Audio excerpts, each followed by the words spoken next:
Hi there, friends. Welcome to Harmony Hills Home and Garden. I'm Jenny, and we live and garden here in Baltimore, Maryland, Zone 7. Today, I thought I'd share with you an update on my vegetable garden. I haven't done one of those yet this spring, and I thought you might be interested. So come with me and let's look at the vegetable garden in May of 2023. This is the first year I've really had a dedicated vegetable garden effort going on in my garden. In the past, I have grown tomatoes, I've grown a cucumber vine now and again. I even had a little small vegetable bed a couple of years ago, but this is the first time I've had a major space. And so I'm learning everything as I go along, learning from you, my viewers who share information, other YouTube channels, of course, books and TV shows and magazines and internet articles and all the things. I'm just trying to soak it all in and understand what is going to work here in my garden and what isn't. So I guess the first thing I need to tell you is that when we planted these tiered gardens this spring, I was really hoping that we would have something approaching full sun in these gardens. We created these gardens last September purposefully to take advantage of the sun that occurs in the center of the yard. We have trees all over our yard, and our neighbors have trees, so we don't get much full sun. So these were supposed to be full sun beds. And as you might guess, they actually are only part sun at best. Um, I really don't think that there is any section in the entire backyard that gets full sun or anything approaching 6 hours of direct sun. So these beds come in and out of direct sun throughout the day. Mostly they get morning direct sun, and then in the afternoon for like a half hour here or there, the sun will peek between the trees and give them direct sun. But for the most part, these are morning sun at best and part sun the rest of the day, or even shade the rest of the day. I know that that's not ideal for a vegetable garden situation, but it's what I have available to me, and so that's what I'm doing. So, I guess the best thing to do is for me to just pick up the camera and carry you around and show you what I've got going on in the beds. And I'll just start here. This bed is teardrop shaped, but it's also, you could consider it to be leaf shaped. It comes to a point over there and it's curved over here. And so I created sort of a leaf motif. I used bricks to create a path in the center that is somewhat like veins on a leaf. And so these bricks is where I walk when I have to come into the garden. So here at the beginning of the bed, these are potatoes. I've got Kennebec potatoes and I believe red Norland potatoes. And I don't remember which is which. I do have them labeled underneath the foliage down in there somewhere. I've never grown potatoes before, and this is exciting. I put them in according to the University of Maryland Extension Office schedule for putting in potatoes in my area. And I'm sorry, I don't remember when that was, but I do have a video about it. We could all go back and search in the archives of my channel a couple months ago. And I think they're 90-day potatoes to harvest. So I'm expecting that these will need to be pulled probably around early July, mid-July, something like that. But I'm really happy with the way they grew.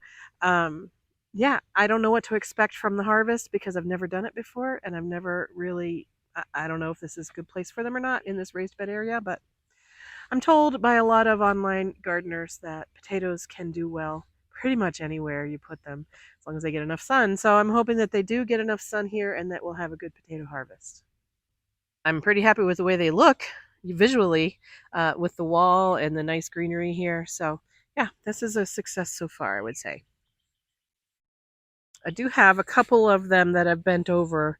I don't know if that means that some animal walked around in there or they blew over in the wind, or if they're starting to decline and that means it's close to harvest. So what I'm going to do is get a stake and pull those back up and have them be vertical, and then watch and see what the others do as well. All right, here are some of my peppers this year. I believe I have 10 pepper plants in this area, and they are pretty close together. I just watered, so he fell over. They're pretty close together, but I think it'll be fine. They'll help support each other. If I need to, I'll put in some stakes, probably on these here to keep them off of the walking path, and maybe on these for the same reason. And then they can kind of support each other as they grow. But I've got hot peppers. I've got Sweet peppers, just little mini munchbox ones. I have a video on my pepper plants as well, so you can see what I'm growing there. I do have some flower buds coming on some of the pepper plants. Actually, I believe all of the pepper plants have some flowers coming on them, so that's exciting.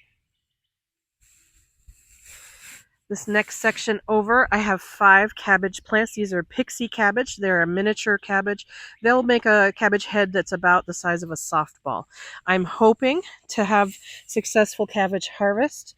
I'm seeing them start to form heads in here. They're not very dense yet at the moment, but I think that's really a sweet looking visual in the garden as well.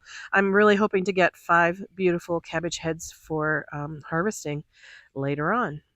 I'm really pleased to see that we don't really have any pest pressure. I do check them regularly for any sort of cabbage moth, eggs, or slugs and snails, or anything like that. And so far, I mean, some of the bottom leaves have some holes in them, but really the upper leaves are very clean, and I'm very happy about that.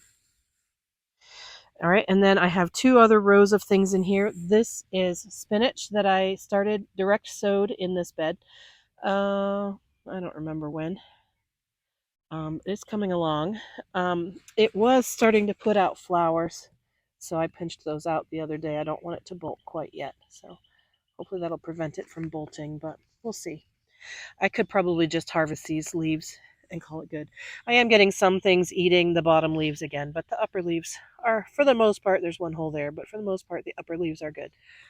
And there are some baby spinaches over there. And then I have some kale. This is red Russian kale. I planted these from seed as well. So they're just getting started. I got them in here kind of late for the season, so I'm not sure if they'll ever grow really big before they start to bolt. But for now, I could be eating those cabbage leaves as well. I'm sorry. I could be eating those kale leaves as baby leaves. One thing that was incredibly successful for us this season was the lettuce. I planted 3 different kinds of lettuce here, and we've been harvesting lettuce for a long time. All we need, 2 people living here, we don't need any more lettuce than what we've been getting here. So I know 5 plants of green leaf lettuce, that's the black seeded Simpson style, and then 5 plants of butter crunch, and then 3 plants of red romaine in this grow bag here, and that is all the lettuce we've needed. It's actually more than we've needed. I've given lots of lettuce away to friends and family, so that's been very successful. And I would say out of the whole garden, lettuce is the one thing that was so successful that it actually did replace our buying greens at the grocery store for the last 2 months or so, I would say. So, we've saved a couple of bucks by having lettuce in the garden, but it's been so delicious and so happy. It's just a very pleasant thing to come outside, harvest lettuce, take it inside, wash it off, and eat it for dinner. It's just been really nice. Okay, so that's this part. And then let's see. Okay, that big pile of mess right there is my bok choy. I did not have success with the bok choy this year. I put it in right here, and I had grown it inside from seed, and then I pulled it out here. I think I put it in too late because it immediately went to seed, and you can see these are the seed pods from a bok choy plant, which is something I did not know, that they end up looking a little bit like green beans, but I don't know if you can eat these or not. But yesterday I just pulled the plants out of the ground. I need to just move them aside and clean up this garden space. Go this way. I'm just going to put these over here. I'm going to do a little bit of research and see if these bok choy seed pods are edible, like green beans, but if they're not, I'll just toss these into the, I don't know, scrap heap or something. I don't need that many bok choy seeds to save.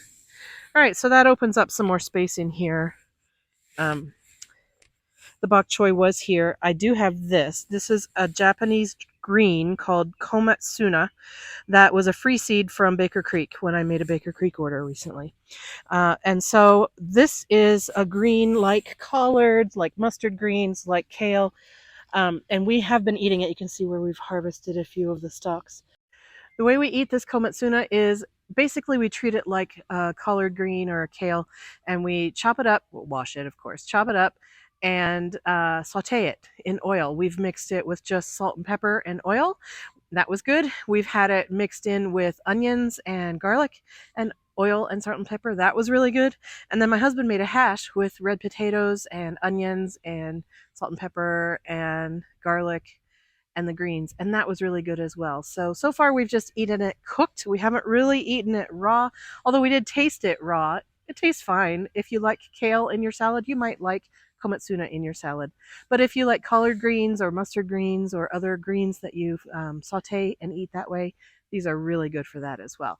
And they've been much more pest um, resistant than I expected. I do have some holes in some of the leaves down there, but not too bad. We're able to harvest and use the leaves. And then the other thing is they have not yet bolted, whereas the bok choy bolted immediately. These were planted at the same time. So the komatsuna was really a successful greens plant for us this year. So I do recommend it. I had never heard of it before Baker Creek sent me those seeds, and I had never eaten it that I know of, unless it was from the restaurant or something. And so, yeah, I do recommend it. They have a very mild flavor. They are, if you need greens in your life, that's a good one to do. Okay, I have planted some marigolds in a row kind of around this backside. We'll look at them from a different angle here in a minute. All right, and then I don't have anything growing here, but these are some Brussels sprouts that I grew from seed indoors this year. I don't think we're going to get any Brussels sprout to harvest. I see no evidence of the creation of any little sprouts. Oh, maybe over here is the first one coming. Maybe. Is this one right here going to be turning into a Brussels sprout? Maybe, or maybe right here. I don't know. Anyway, I've got 4 plants here. The potatoes are basically shading them. This is the south direction right there. This is east. That's west. So the sun comes up and comes across. And basically the potatoes shade that one over there. That's why those are smaller. And I don't know if we're going to be getting any harvest off of these before they bolt. But I figured I'd give it a shot. I will also give it a shot again in the fall to see if I can get some Brussels sprouts from the garden this year. I don't know. We'll see. All right, so here is the marigold border that I put in, which takes us over this way to the tomatoes. I have a video where I planted my tomatoes, and here's where we are so far. I've not done any pruning on them yet, and I need to because I need to get them off the ground. I need to get the suckers out. I've already missed a couple of suckers I can see. This is a Brandywine. This is a Brandywine. And this is Roma. And so they're all doing very well. They're about 2.5 to 3 feet tall, each of them so far. And we do have flowers on the Brandywines, hoping for, that's hopefully pollinating them. Yeah, I need to get them staked up so that they don't break. So that's success, and I'll show more tomatoes in a minute. And then back over here, first let's just talk about this trellis. These are super sugar snap peas, and they're approximately 7 or 8 feet tall, going up way up there. They still have flowers on them, but they have been very prolific with these pods of sugar snap peas, and they're delicious, I have to say. Some of them are still coming on, fattening up. I'm letting them go pretty fat before I harvest them. Yeah, I want these to go another day or 2 before I pull them off to eat them because they're just so sweet and juicy. Really yummy. Actually, I'll take this one now. So good. So good. We've had about 3 cups of these pods off of these plants so far. These are the shelling peas that I harvested the other day, and they, I believe, are done. They're not putting on any new growth or new flowers, so I think I'm going to take those out. And then this is regular sugar snap peas. Again, very prolific, and they're still growing and fattening up. And they're just delicious. I just love them. Like this is what they look like early, and then they fatten and get fatter and fatter. That one probably could be pulled now too. Maybe this one could be pulled now. Yeah. So roughly the super sugar snap peas and the regular sugar snap peas are roughly the same. The website at Johnny's says that the regular is more sweet, but the super is more disease resistant, and it is actually taller as well. But I think they're both good. I did a taste test on them side by side, and you know what? They're both really good. So I think you can't go wrong with either one of these super sugar snap peas or regular sugar snap peas from Johnny's is where these came from. All right, so that trellis is full of peas right now. I will be harvesting and then taking these plants down because this is where I'm going to grow my pole beans as well. So I need the space so I can get my beans underway. All right, and then down here, I harvested some broccoli the other day. I do have a couple of more little shoots coming along, but pretty soon I'll be pulling these broccoli plants out and putting in something different down in here, probably green beans. I do have some beet plants down in here. They're not doing great. I don't think they get the amount of sun that they need. But there are some beets forming, but not all of them are forming roots, so I could be eating these greens instead of waiting for the bulbs. I did try to plant some radishes in here, but I don't really see any evidence of radishes doing well. There's more beets down there that may or may not turn into something good. I don't know. We'll see. So good. So that's what I have in the official top tier vegetable garden area, but I ran out of space for all the veggies that I wanted to plant this year, so I had to put some in the second and third tier as well. So let's go take a look at what is in the lower gardens. Second tier, I've got a ring of strawberry plants. Now you may have seen the video I did where I covered them with netting and mulched them with straw and fertilized them to get them off to the start of the season. I had to make my netting hoops bigger because they outgrew the original size of the netting that I had given them. And even as we move down here, you can see these have outgrown even the larger size of netting. But the netting is important because we have had squirrels and bunnies trying to eat the strawberries that are now becoming ripe on the ground over here. So when we look inside the plants, you can see gorgeous, lovely, delicious strawberries. Oops, I didn't mean to pull that off like that. Oh, so good. We have harvested, I would say, 3 cups of strawberries maybe, but pretty much we eat them as we pull them. So I haven't done anything to preserve any strawberries. I do have a couple laying on the counter in the kitchen right now that are ripening up. I have been pulling them before they're fully ripe because if I don't, then the slugs, snails get them, or the squirrels and bunnies are getting them. So this one is actually riper than I have been generally pulling them. I'm not going to eat this right now. I'm going to take this inside, set it on the counter, and let this lighter color side ripen up to be this dark ruby color as well. But eating them straight off the plant is definitely a treat. I would say all the plants are doing well. I have 5 different varieties in this row. This one is Eversweet. Next, I believe, I don't remember. I'm not going to be able to remember. Oh, this is Ozark Beauty. These are All Star. Those are Chandler. And down on the third tier are the Quinault. And so they're all doing really well.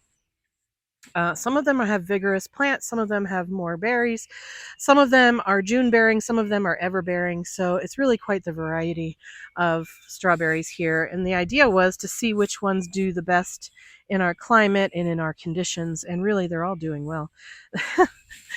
This one is trying to grow through the netting. Let's see if we can fix that. Get it back in there, you. Oh, now I've put a hole in the netting. Okay. Well. All right. Well. What a mess. Oh my. Now I've made a cut in it, so that's not going to be good. And then I knocked this one off. Darn it.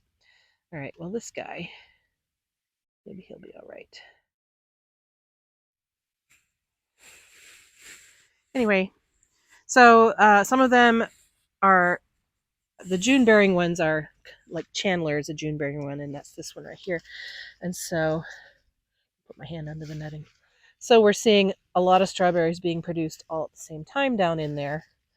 And we're coming out every day to harvest to make sure that we're getting them before the bugs get them or the animals.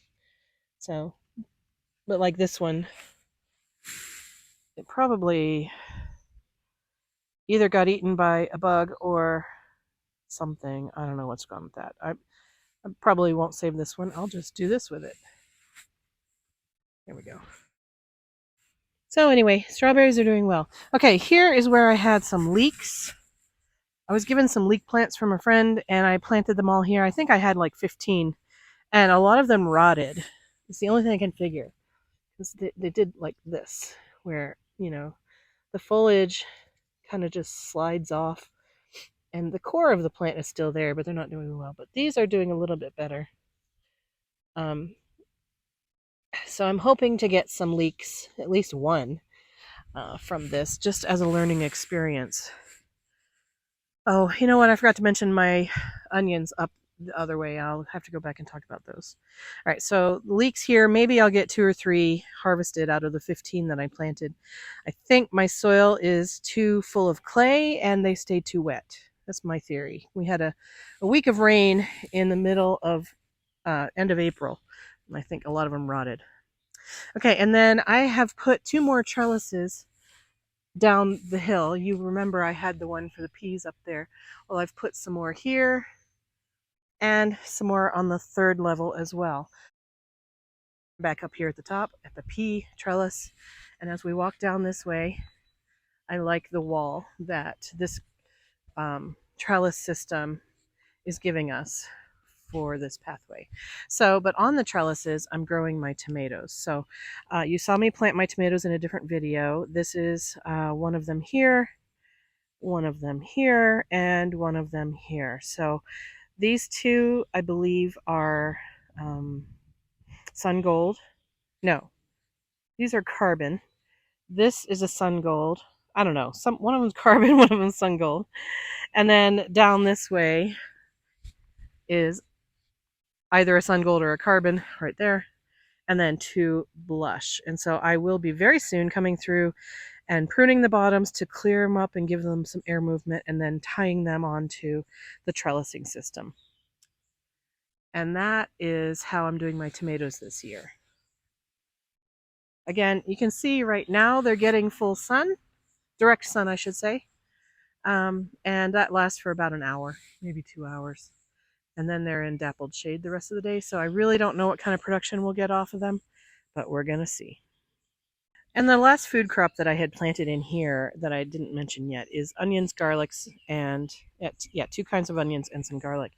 And again, I had them ringing all the way down from that from that brick path all the way up to here. And I only have a couple remaining, and they don't look great.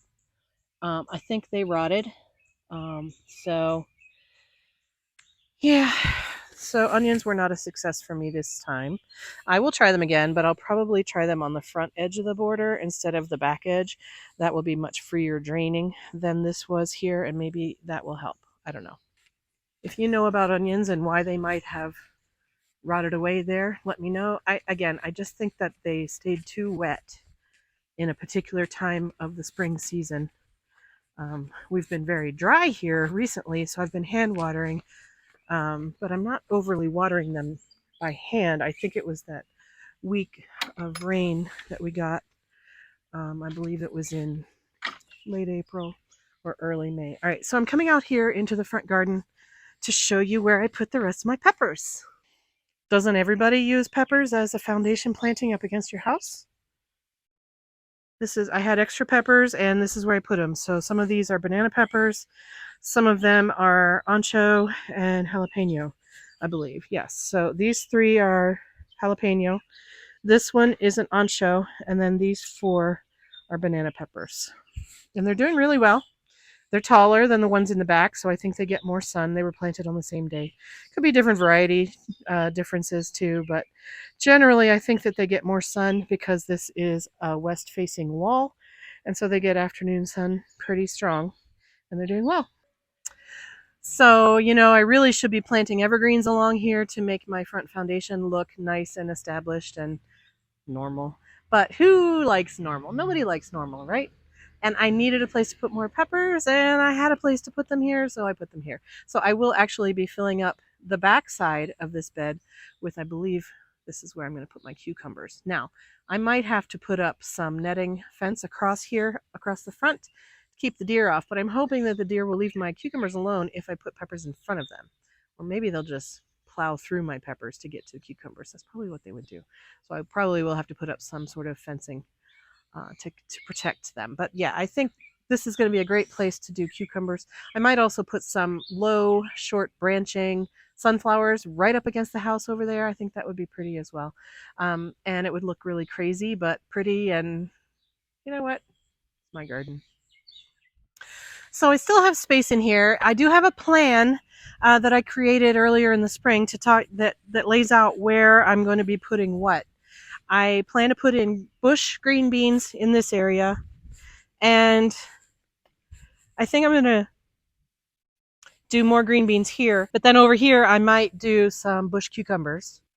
Once the peas are done, I'm going to be doing pole beans on here, both green bean varieties and some like specialty like long noodle beans and purple hyacinth bean, maybe some other sorts of decorative beans to mix in with the edible beans. I'm not sure. This lettuce is going to be harvested probably today, and then there will be space there for something else too. Probably not going to start more lettuce now because we're getting into the hot season and it probably wouldn't do very well. So I am a little bit behind on getting in my warm season crops from seed. Cucumbers I haven't started. I think I might see if I can fit 1 or 2 zucchini mounds in here. I plan to trellis them up a stake so they won't sprawl everywhere. So, I just don't know. When the potatoes are done, I don't know what I'm going to put in this space. I haven't really figured everything all out yet. And I've been away from the garden significantly for the last 3 weeks, I would say. So everything is kind of a little bit behind schedule and a little bit, thank goodness the garden is just growing in my absence. I do have time to come out and keep it watered well, but I haven't had a chance to get my seeds in the ground for the cucumbers. I want to try a squash. I might try a melon. I don't have space for these things. I don't know what I'm going to do. But anyway, so that's where we are. That's what the garden is doing. Today is May 28th. It's Memorial Day Monday. And this is how things are looking. I'm really pleased with everything. I have way more plans than I have space. So I don't think I'm alone in that, right? You have plans in your mind as well. And then you're like, oh, how am I going to make this all work? So you just do what you can do and it all works out.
Well, thank you so much for watching along with my update on the vegetable garden. How's your vegetable garden coming? What have you got going? Do you have your tomatoes in yet? Cucumbers? Or are you still working on your cool crops? Let me know in the comments section down below. I'd love to learn from you and hear from you what's going on. I hope you're having a wonderful day, whatever you've got going on, and I hope I'll see you again in another video real soon, friends. Take care. Bye-bye.